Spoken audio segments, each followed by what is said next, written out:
Hello and welcome everyone. We're going to get started now. Thank you for joining us today for our cookbook presentation and conversation with Patricia Tanumihardja. I'm Erica and I'm with Eastwind Books of Berkeley. Eastwind is an Asian American and ethnic studies bookstore located in downtown Berkeley. If you're new to this space, please check us out at asiabookcenter.com. Thank you for being here and supporting us. This event is also co-sponsored by the Oakland Asian Cultural Center.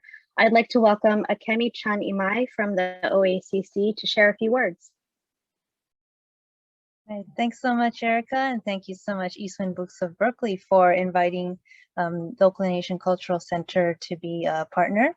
I'm also very personally excited for today's program, as I'm sure many of you are. So just to introduce myself again, my name is Akemi. I'm the program manager at the Oakland Asian Cultural Center, and our mission is to build vibrant communities through API arts and cultural programs that foster intergenerational and cross-cultural dialogue, understanding, collaboration, and social justice. And to that end, Eastwind Books has been such a wonderful, great partner for years now. So it's wonderful to, partner once more on this program today. I would like to now take a minute or two to share a land acknowledgement.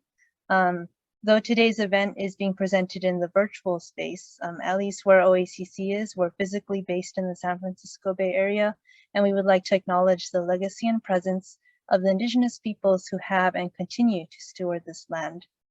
And we encourage everyone, probably some of you are aware of this website, which I'll post in the chat box, which has been a great resource if you need a starting point to learn whose land that you're living on. I will now share a land acknowledgement provided to OACC by Canyon Sayers Roods, who is a member of the Costanoan, Ohlone, and Chumash people. And she and her mother, tribal chairwoman Anne Marie Sayers, are involved in the preservation of Indian Canyon nearby.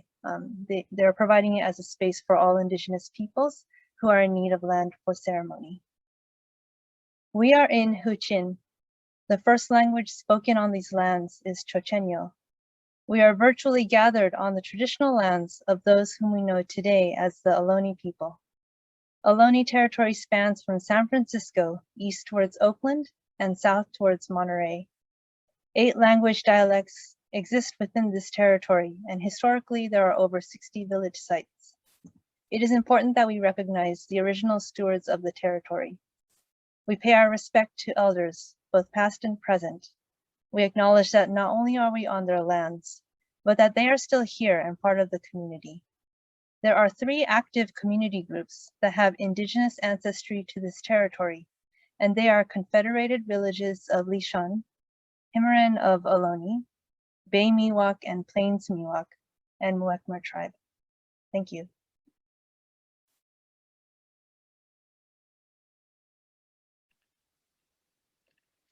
Thank you, Akemi. We always enjoy collaborating with the OACC. Before we get started, I just want to remind everyone to keep your mics muted during the presentation. We welcome questions and comments during the cooking demo. Please use the raise hand function and we'll call on you to ask your question. You can also use the chat box if you prefer to type your question or comment. There will be time for a Q&A after the presentation, so make sure to have your questions ready. Now that we've taken care of all of that, let's have some fun. I am super excited to introduce our special guest, Pat.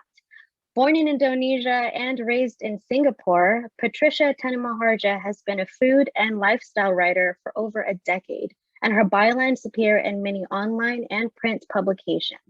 Pat credits her eclectic culinary aptitude and global outlook to her multicultural background. From personal essays to a treatise on soy sauce, she writes about the intersection of food, culture, and history. When it comes to recipes, she especially enjoys pairing tradition with modern-day sensibilities. She's the author of 4 books on Pan-Asian cooking, and her latest, Asian Pickles at Home and Instant Pot pressure cooker meals, which we'll be presenting today, are available now. Pat lives in Springfield, Virginia with her husband and son. Please join me in welcoming Pat.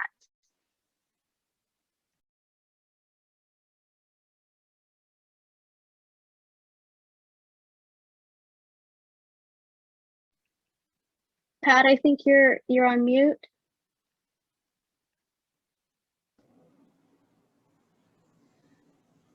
Hi, everyone. I am so thrilled to be here. Thank you for that introduction, Erica, and thank you to Eastwind Books for inviting me to be here to share my Instant Pot know-how with all of you. I am glad that you could join me today, and I'm just so thrilled that we can still gather together via Zoom, even though we're still in pandemic times. But I'm glad all of you are here, and we'll get started.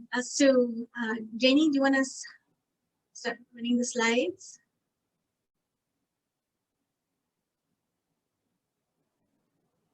So, hang on a sec.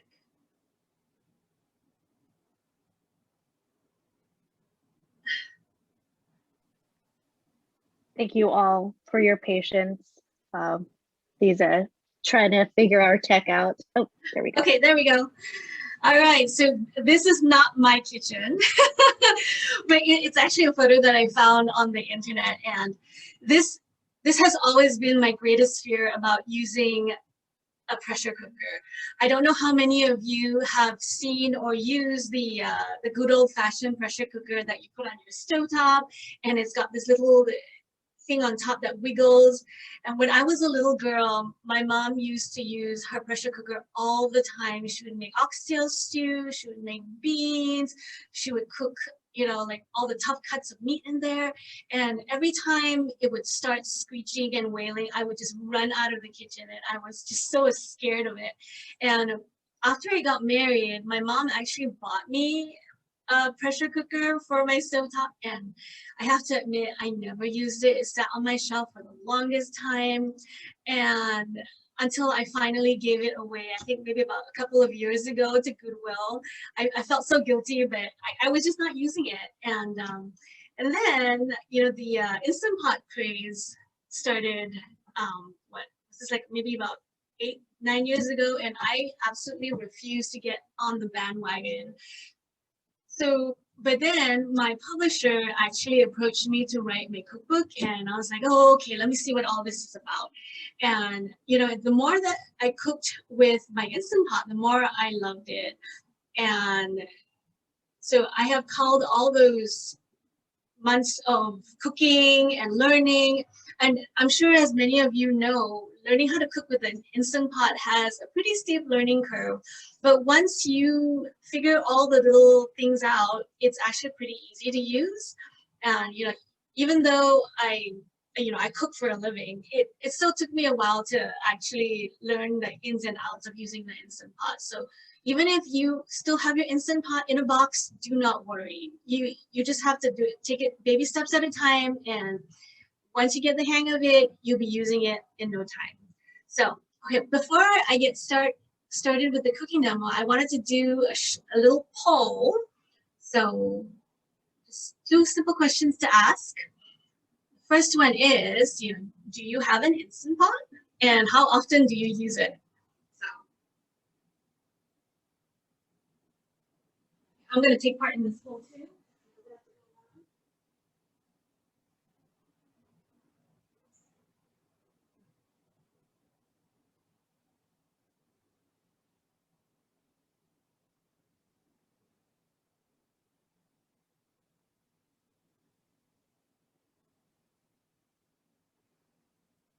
Has everyone submitted their answers? Oh, wow. So LG says he or she uses it almost every day. I'm impressed. That's very cool. Do we have the results to the poll yet? Oh, wow, 93%. I guess, and a couple of you are still on the fence about getting one. A few times a month says 43%. A few times a week says 15%. Every day says 3%, and it's still in the box. 40% of you say it's still in the box. Oh, wow. Okay, well, I hope after today, I'll give you a few simple tips and tricks and actually walk you through how to use the Instant Pot. After today, hopefully you will take your Instant Pot out of the box and actually use it, and of course, buy my book. So, okay, well, let's get started. So today I will be making a really simple recipe. It's lemon teriyaki chicken, and I'm sure most of you have had teriyaki chicken outside, but so I added a little bit of lemon juice for a sweet tart flavor, and but it's basically a simple teriyaki chicken recipe that you can make easily in the Instant Pot. So let's put the aromatics inside your Instant Pot. So, okay, there we go. You can see my Instant Pot right here. So I've got some garlic, and this is about a tablespoon of garlic, but you can, put as much as you like. So I know some people like more garlic, some people like less garlic. And then I'm going to put some grated ginger. I've got this really nifty ginger grater that my friend bought me. Like, I think this is probably like, I don't know, 10, 15 years old, but it still works great.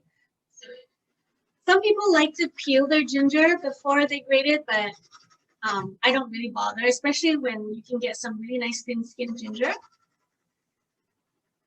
I'll just grate it. Then, see, it turns out really nice and fine. If you can also use a microplane grater to do this, it's really easy. And if you don't have a grater either, you can always just, chop it up really fine. And we've got garlic, and then we've got some sugar. I've used both white granulated and brown sugar. You don't have to use both if you don't want to. I just like having brown sugar in there because it gives a nice caramelly molasses flavor to the dish. And then in here, I have got soy sauce and some lemon juice.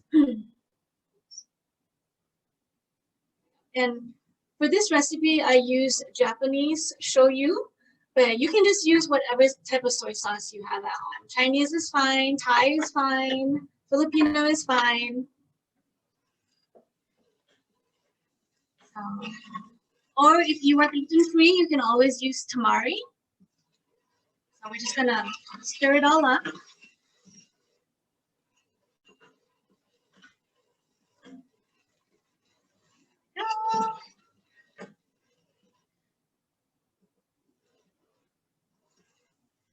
So people often ask me what's the difference between shoyu and Chinese soy sauce. And I think the biggest difference is the amount of wheat that is in the soy sauce. And Japanese soy sauce also tends to be a little thicker and a little sweeter. So, and I like to use Japanese soy sauce for Japanese and Korean recipes and Chinese soy sauce for everything else. But not everybody has room in their pantry to have two different types of soy sauce. Actually, I have like maybe about 3 or 4 different types of soy sauce in my pantry. I have, so this is the light soy sauce, and I also have dark soy sauce. I have sweet soy sauce. I have mushroom soy sauce. So, but yeah, you don't have to have that many different types of sauces to be able to cook and eat well.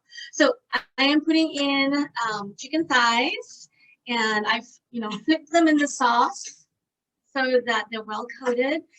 If you don't like dark meat, I love dark meat because I know it's probably not as healthy as breast meat, but I find that dark meat just tends to be a little juicier and not as dry. So, and I have left it in as well. But if you prefer breasts, please go ahead and use chicken breasts, or if you prefer to dice up your chicken meat, you can go ahead and do that too. You just have to make sure you adjust the time because you don't want your meat to be tough and dry.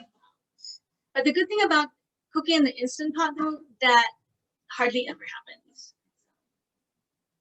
Anyway, so try and put your chicken all in one layer. So that's why in my recipe I said try to find small chicken breasts, small chicken thighs so that you can fit it all in one layer. But if you can't, that's fine too. So okay, don't forget to put your liner in.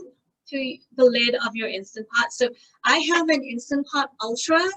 This is probably, I don't know, it came out after the very first Instant Pot model. And so it has the dial as opposed to just all the different buttons. So yeah, first things first, do not forget to put your liner into your lid. I have done that a couple of times and I'll be like sitting there for like 20 minutes wondering why my Instant Pot hasn't come up to pressure. And I'll be like, oh my gosh, I forgot to put the liner in. So very important to put the liner in. Make sure it fits tightly. Then put the lid on. Oh, a little bit turned around because there we go. Okay, so turn to lock. And then I think in the older model, you have to make sure that the seal is closed, but this one does it automatically. And then I am going to search for a pressure cook. Now you will notice that there are so many different like modes that you can turn your dial to, but I tell everybody there are only two modes that I use: the saute function and the pressure cook function. I mean, it's nice to be able to just turn it to like soup and broth and press the start button, and you don't even have to think. But all it does is just gives you a preset time to cook your meal. So, but in my cookbook, because everybody has a different machine, I just use the pressure cook function and I give you a time of how long or how short you need to cook your dish for, and there you go. Okay, so pressure cook, press the button and make sure your pressure is on high. Some of the recipes in my cookbook are using the low pressure. And we're going to set it for 9 minutes. So if you were to cook boneless breasts, it would probably be about 8 minutes, depending on the size of your breasts. And you know, the one thing about cooking in the Instant Pot too is you can cook frozen chicken and there will be hardly any difference in texture, but you just have to change the time. So for chicken thighs, if you cook it from frozen, you want to do about 11 minutes. Okay, I'm going to do 9 minutes and I am going to start. Okay, I'm just gonna. Okay. All right, so I'm going to talk about Instant Pot accessories. So I have a whole bunch of accessories right here. So these are the mitts that I use for pulling dishes out of my Instant Pot. So if you do the pot in pot method, you want to use some gloves, and these are great because they're small, they're not so bulky, and they slip in very nicely into the side. So there you go. And I actually got these from IKEA. You can find Instant Pot brand mini glove mitts online, but yeah, I just got these from IKEA. So I have this is like it functions like a steamer basket. It's made of silicone. And you can also put a plate on here, or you can put parchment and you can boil dumplings or, you know, eggs, whatever you want. So I have that. That's useful. I have some dishes for pot and pot cooking. So I use both a metal one and a ceramic one. So just depending on what I'm cooking and how much I'm cooking. The metal dish will cook faster, and if you use a ceramic dish, you would probably have to increase the timing a little bit. So there's that. Oh, and this nifty thing is also for pulling out dishes from your hot Instant Pot. So see, there you go. But, you know, I hardly use this. I just use my mitts. And then these are like steamer racks for pot and pot cooking. And so these have these holes here, so you can actually stick your eggs in them. So if you want to boil, or actually it's considered steaming, because your eggs actually don't go in the water, they actually sit on top of the water, so they get steamed. And the beauty about steaming your eggs in the Instant Pot is that they peel so easily. I'm sure that a lot of you have complained that your eggs don't peel very well. My husband complains every day whenever we make hard-boiled eggs, like, this egg doesn't peel very well. So anyway, that's that. And then this is the trivet or the steamer rack that actually comes with your Instant Pot.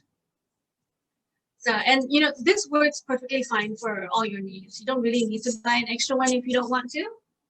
So, and this steamer rack actually came with my rice cooker, and you know, it's pretty easy to use as well, and it fits nicely in my 6-quart Instant Pot. So yeah, those are all the tools that I have for the accessory. Does anybody have any questions? Not yet? All right, we'll keep going. And let me just get all this out of the way.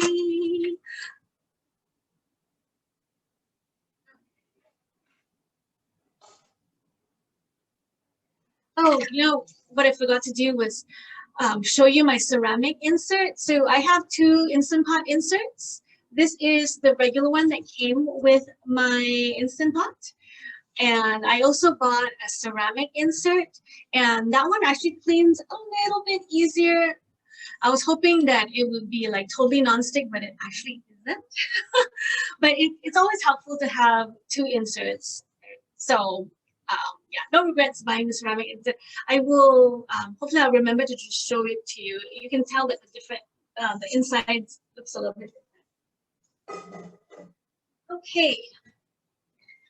Oh, and it's always a good idea to buy more extra inserts, and if you can buy colored inserts, that's even better, because I like to use you know, different inserts for cooking different things. Like if you, I don't know if you can really see, but I use this insert to cook curries or in well-spiced dishes a lot, so it's a little bit yellowish, and the smell sometimes takes a while to disappear.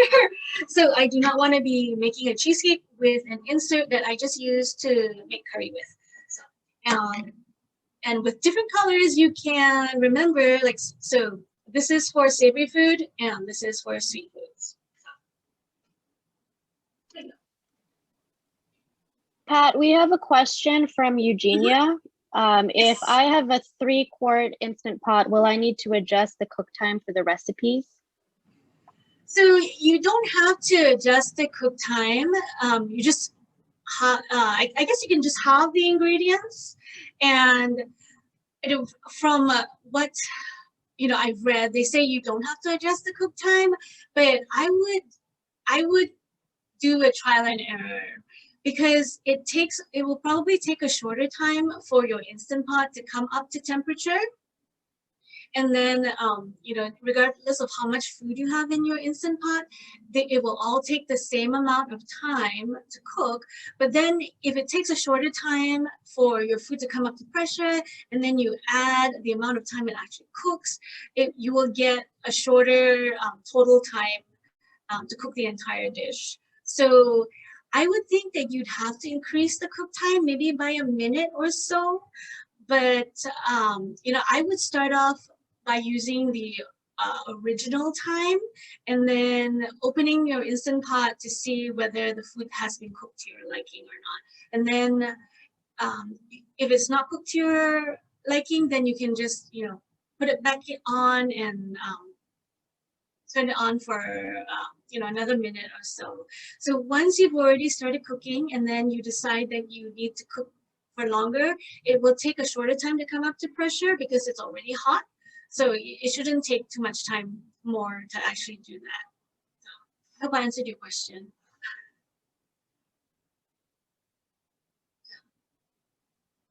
Oh, all right.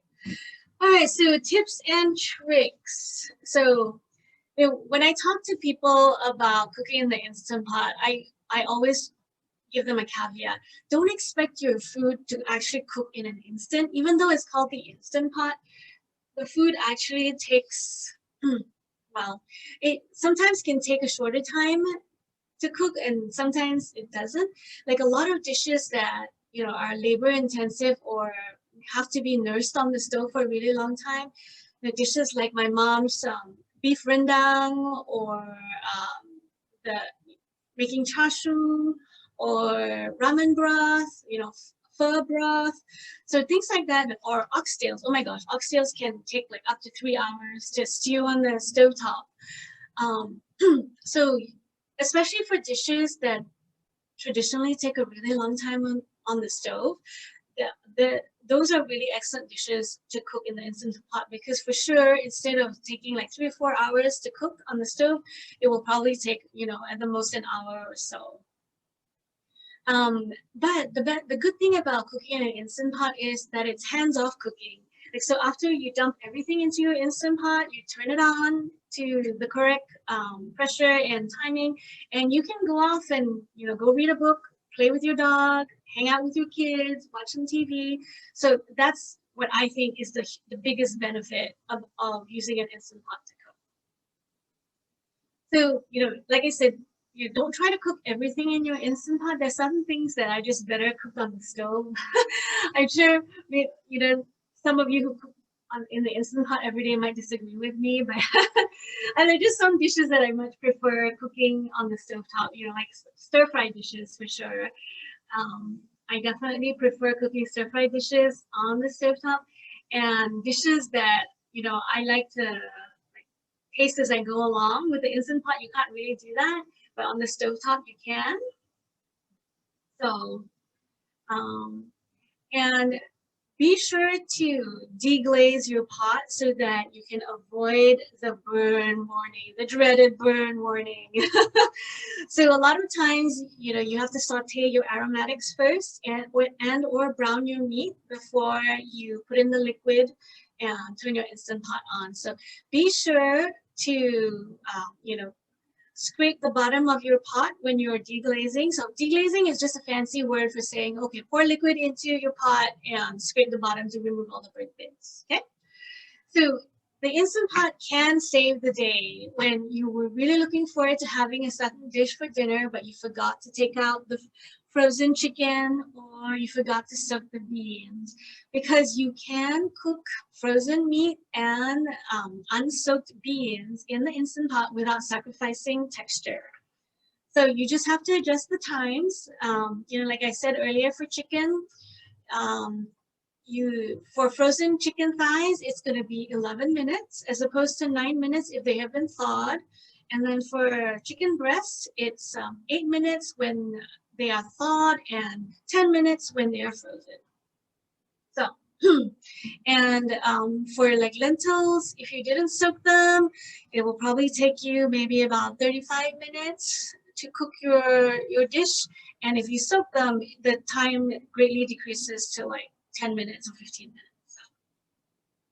And I think converting recipes is a question that people have a lot. And, you know, we already talked about the 3-quart Instant Pot. So it's similar if you have an 8-quart Instant Pot, because a lot of recipes are written for the 6-quart. So you'll often find yourself trying to double up recipes and cooking more. So for the 8-quart, you can double your ingredients and leave the cook time the same. So for the 8-quart, oh, look, there it goes. So it's just started cooking. It's gone up to pressure. What was I saying? Oh yes, 8-quart. The 8-quart, you double the ingredients, and it will take a little bit longer to come to pressure. And but on the Instant Pot website, they say that, you know, you should keep the cook time the same, but I would think maybe you might have to decrease the time a little bit because it's taken a longer time to come up to pressure. So the total time, if you were to leave the time the same, would be more. So, but you know, if you're cooking a stew or a dish that requires a long cooking time, like you know, congee or something, it doesn't really matter. But if you are cooking like you know, chicken thighs and things like that, it will matter. So I would always err on the side of cooking less rather than cooking more time. So if you know, if you cook for a shorter amount of time and you find that your dish is not cooked to your liking, you can always, you know, turn it back on and start it up again. But if your dish is overcooked, you can't do anything about it, right? Okay. So some shortcuts. If you are short on time, you can skip the browning process for the meat.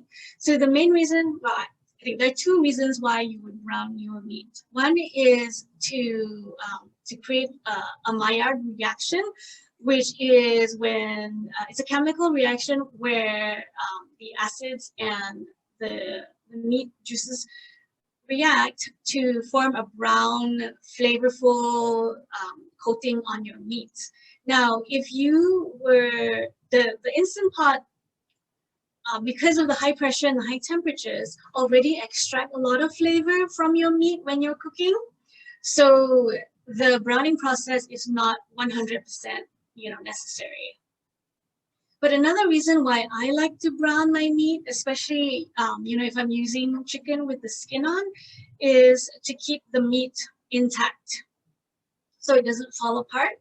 So that's one good reason to brown as well. But you know, if you're short on time, don't worry about it. So use a hybrid pressure release. So what that means is some recipes will ask you to do like a natural pressure release. So a natural pressure release is when you just let your Instant Pot sit there and let the pressure release naturally. So it's as opposed to a manual release where you have to like press the button and actually turn it back on. You press the button and actually let the pressure out, and then you open your lid. So so when you do a hybrid pressure release, let's say, you know, some dish calls for a natural pressure release, but you're really hungry and you want to get eating. So what you can do is wait for 10 minutes, let it release naturally, and then do a manual pressure release. There are some instances where you do not want to do this, and those are the times when you are cooking congee, rice porridge, you know, stews, and even soups, because if you have not waited long enough for the pressure to release, the contents of the Instant Pot have not settled yet. And if you do a manual pressure release, you will get all kinds of stuff spouting out of your Instant Pot. And you do not want that. All right. So, be judicious with your use of cornstarch. When I was looking through recipes online, I noticed that people were using up to like, I don't know, a quarter to a half cup of cornstarch at times to thicken their sauces. And I was like, oh my gosh, that's a lot of cornstarch. So what I've tried to do with my recipes in my book is to use, you know, the optimum amount of liquid necessary to cook properly in the Instant Pot without you getting a burn notice.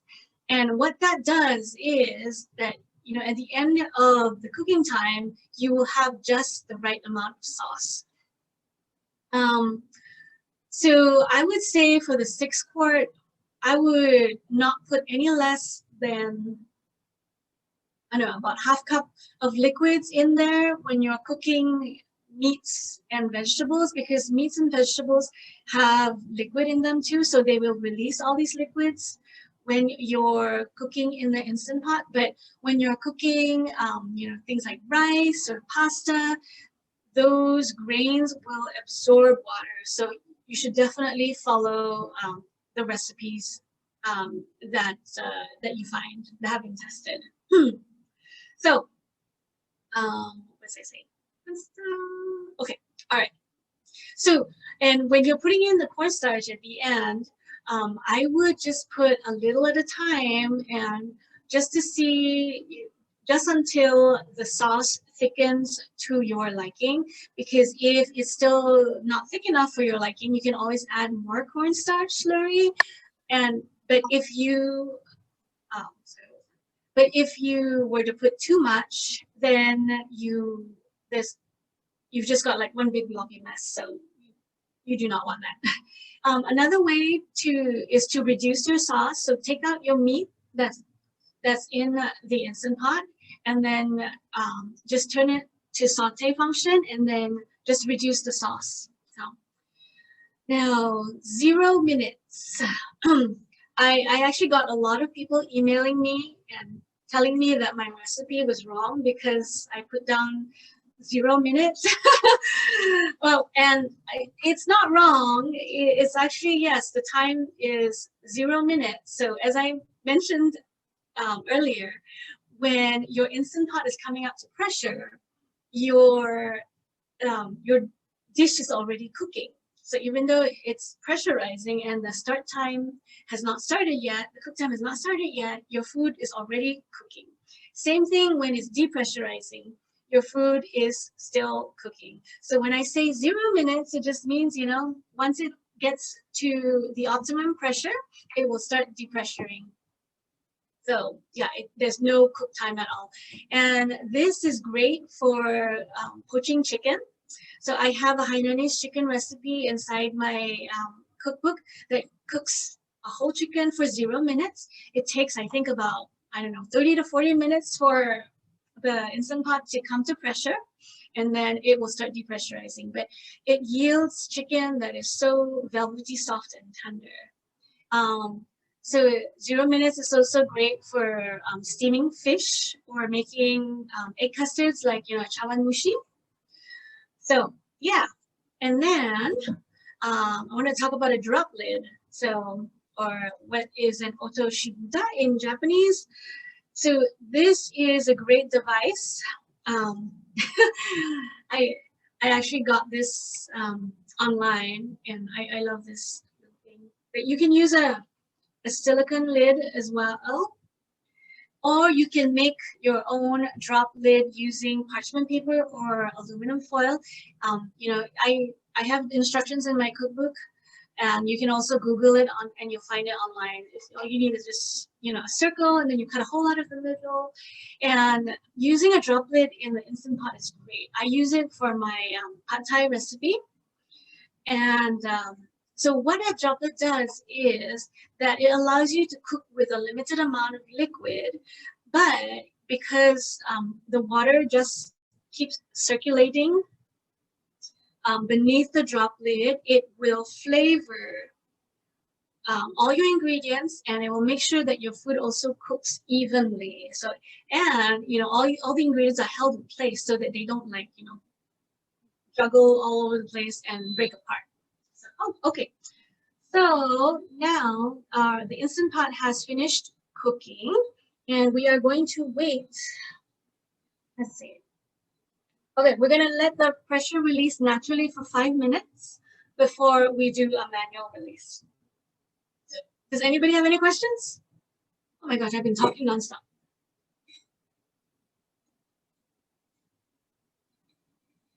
I know, I see there's been a lot in the chat box, but I don't know if there are any questions. Anybody?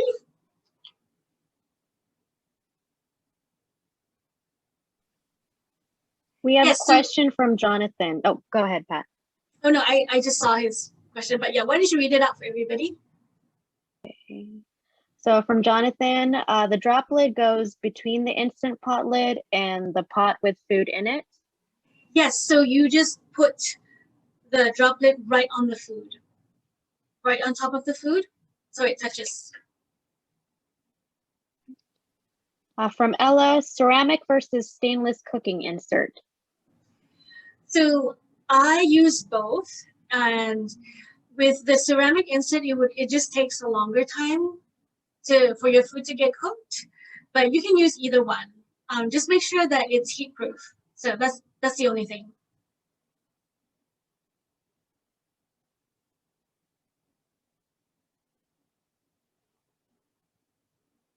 Anything else? No? Oh, and I forgot to show you all these nifty magnets, refrigerator magnets.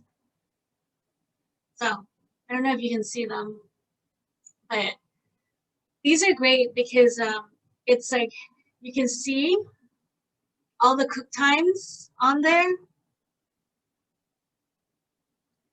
And so it's like a quick reference chart, depending on what you're cooking. You don't have to like dig through all your cookbooks to figure out what timing you need. So I think, a question from Carrie. Do you use the droplet instead of aluminum foil? What do you mean by instead of aluminum foil? You can make a droplet out of aluminum foil. So if you don't have one of these, you can make one out of aluminum foil or parchment. Either one will work. Was that the question? Yes, okay, all right.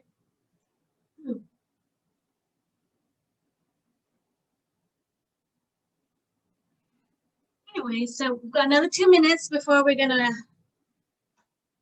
open up the lid, and I have this nifty tunnel thing. I don't know what you would call this, but this is great if you're really scared of the steam that comes out of your Instant Pot. So you put it over.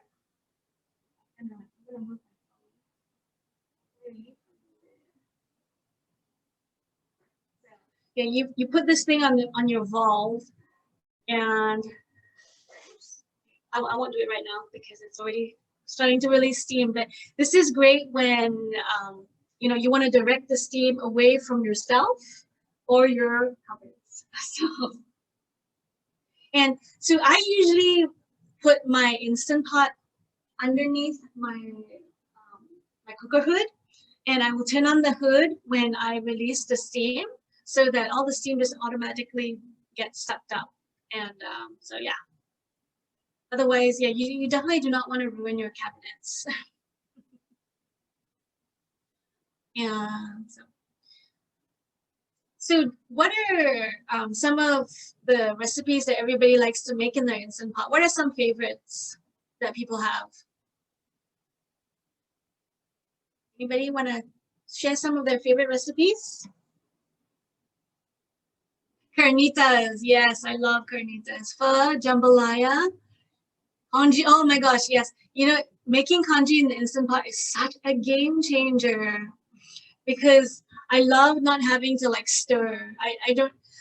I've gotten really lazy over the years. When I make congee, I don't stir, so it never turns out as smooth as my mom's does. But with the Instant Pot, you know, I'll put a whole carcass of chicken in there with my rice and some aromatics, and I'll just turn it on and leave it. And it's definitely a game changer. So lamb Pat, a shanks. question from Denise. How do you do eggs hard boiled? How do I do them hard boiled? I would stick them in my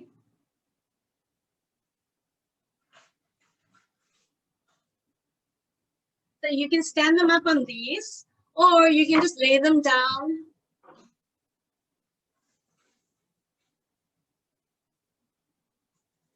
You can just lay them on this trivet here and then steam it in the Instant Pot for I can't remember the exact times right now, but it's in my book. Depending on, you know, whether you want yours soft boiled, half boiled, or hard boiled. So yeah, I can't remember right now, but you can easily find that information out online, and I can also look that up for you if you'd like. So definitely easier, and the eggs peel so much easier. And I know people who like mass boil their eggs, so they're like boil a dozen at a time and then stick them in the refrigerator. So no, there isn't a congee recipe in my cookbook, but there is one on my blog. So if you go to smithsonianapa.org/pickles and tea, I have a congee recipe on there for you.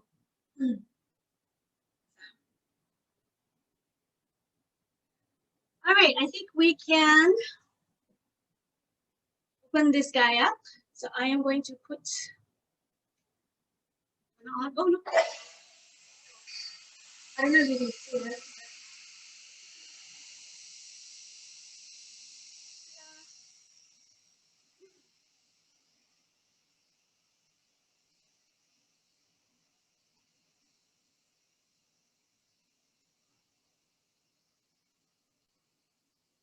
Steam is being released.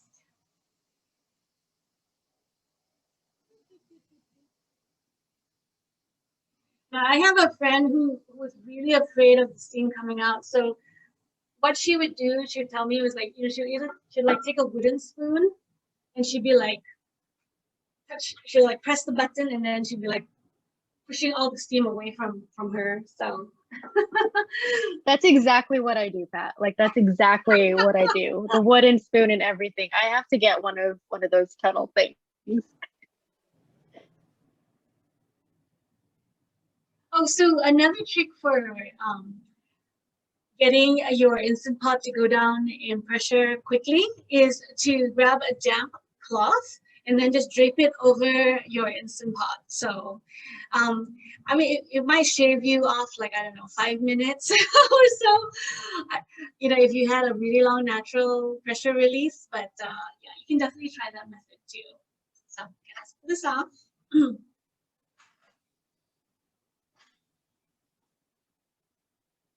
Okay.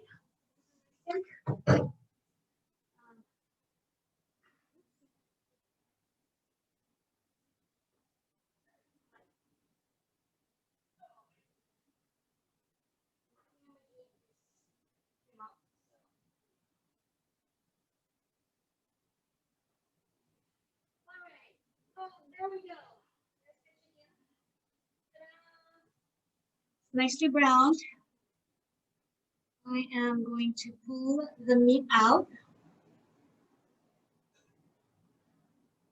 Put it in my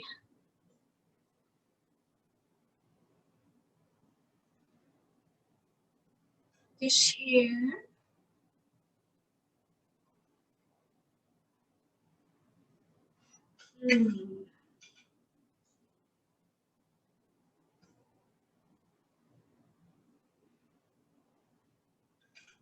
And when I first realized how easy teriyaki chicken was to make at home, I made it all the time.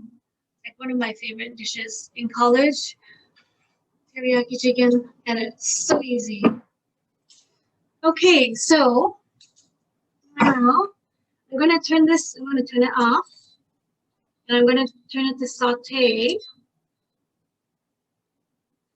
and saute on high. And I'm going to turn it on.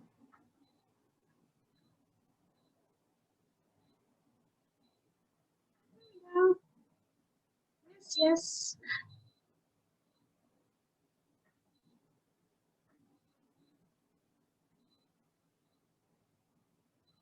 What is going on?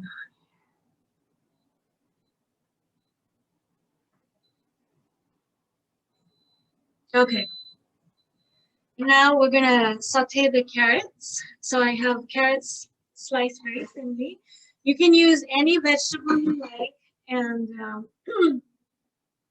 and I mean, if you don't want to use vegetables, you don't have to. But I like to cook vegetables with my meat just because, you know, vegetables are good for you. And if you don't mind mushy vegetables, you can always put like thick cut carrots or potatoes in with the chicken.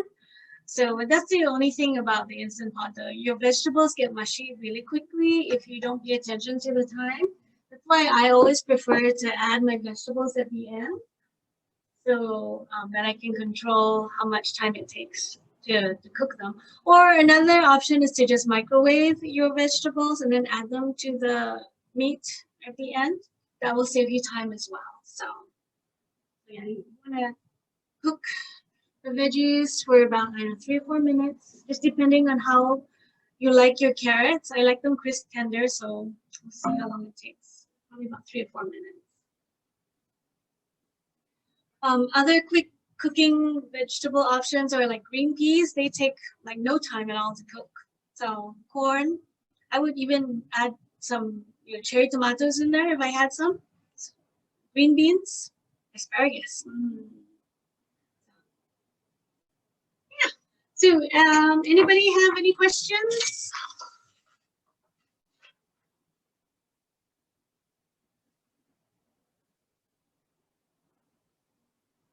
No? I have one. What have you ever like made a mistake cooking in your Instant Pot, or have a recipe gone bad? Oh my gosh, yes, of course. Whenever I recipe test, there have always been recipes that have gone bad. So sometimes I will like mistake the sugar for the salt, or I overcook a dish, or the good thing about cooking on the stovetop is like you can taste as you go, but with the Instant Pot, you have to put all the different ingredients in at the beginning, so you can't really taste as you go. I mean, you can always adjust the flavors at the end as well, but by that time you probably just want to like sit down and eat, right? So so yeah. Oh yeah, they have like the chashu recipe in my cookbook that I went through quite a few rounds testing for that recipe, because yeah, that was not an easy one to put together, but I'm very happy with the way that it turned out. So, but that being said, like I see recipes as a guide for you in the kitchen. It's not the end all and be all. So if there's something that you don't like about a certain recipe, feel free to change it. That's the beauty about home cooking too. It's all about your taste and your palate, and what your families or your family or your roommates like. So feel free to go ahead and change things up. There's nothing wrong with that. I do that all the time. Even though they say that you should always try a recipe as written for the very first time, and then after you've done that, you can change it up as and how you like it. But yeah, I don't always follow that that rule, so I don't expect all of you to follow that rule either. A question from Denise: if a beef roast is too chewy, has it been cooked too long or too short? It depends on the cut of meat, I suppose.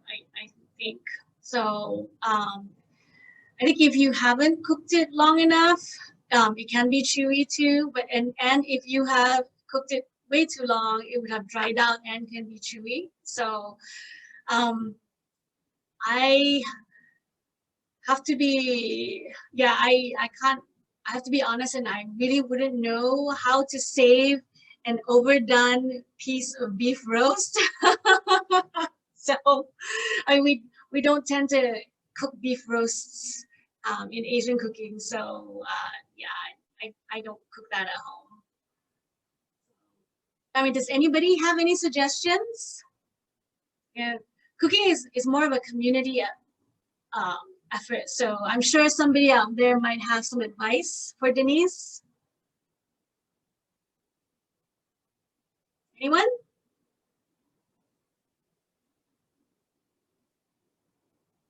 Coffee with extra gravy. Oh, yeah,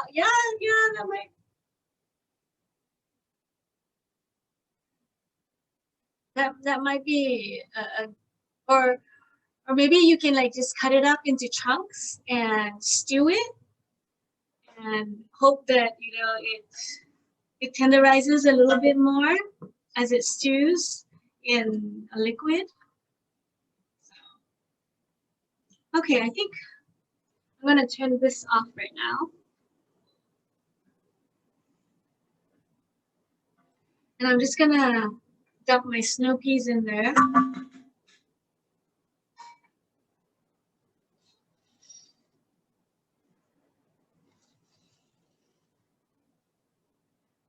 You don't even need to have the saute on for the snow peas because they cook really quickly. You leave them in there for about 30 seconds to a minute. All depends on how crunchy you like your vegetables.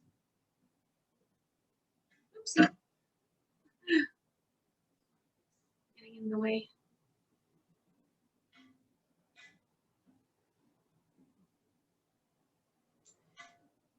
All right, so the snow peas have turned bright green. Now,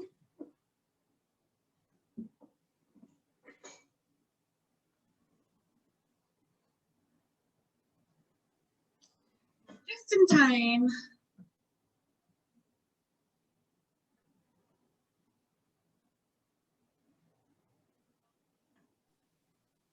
We have a comment from Linda.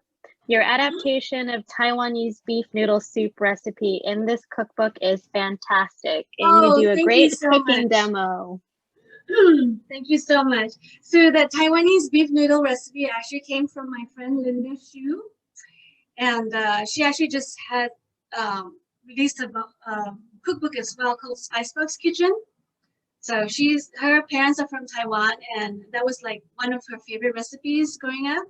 And so she adapted it a little bit, but it's been based on her mother's recipe. So I may be biased, but I think that mom's and grandma's recipes are always the best.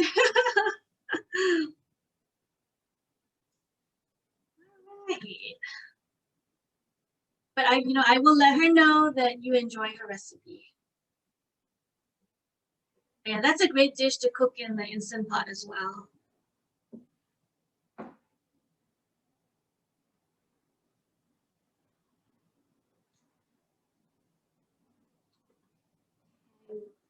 Out. See. See it.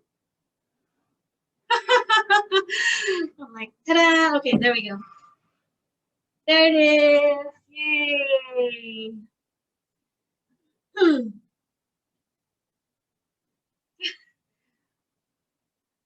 Okay. All right. Well, I think it's already 7 o'clock, so that is the end of the cooking demo. Does anybody have any last-minute questions? Oh, thank you, Eve. I hope you'll try it. It's so easy and it tastes so good.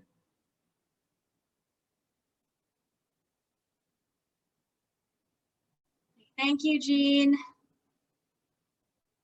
Thank you all for coming, and I'm so happy that you could spend this hour with me. Everybody's time is precious, so. And if you have any other questions, please feel free to contact me via social media. I'm PicklesMT on Twitter and pickles.and.t on Instagram. So feel free to send me a message on social media. I'll be happy to answer any questions that you might have. And I have lots of recipes on my website. They're not all Instant Pot recipes, but they're, a whole bunch of Asian and Pan-Asian recipes and some fusion recipes. So, and yes, thank you. Thank you for supporting me, and thank you for supporting Eastwind Books. We should definitely support all our independent bookstores.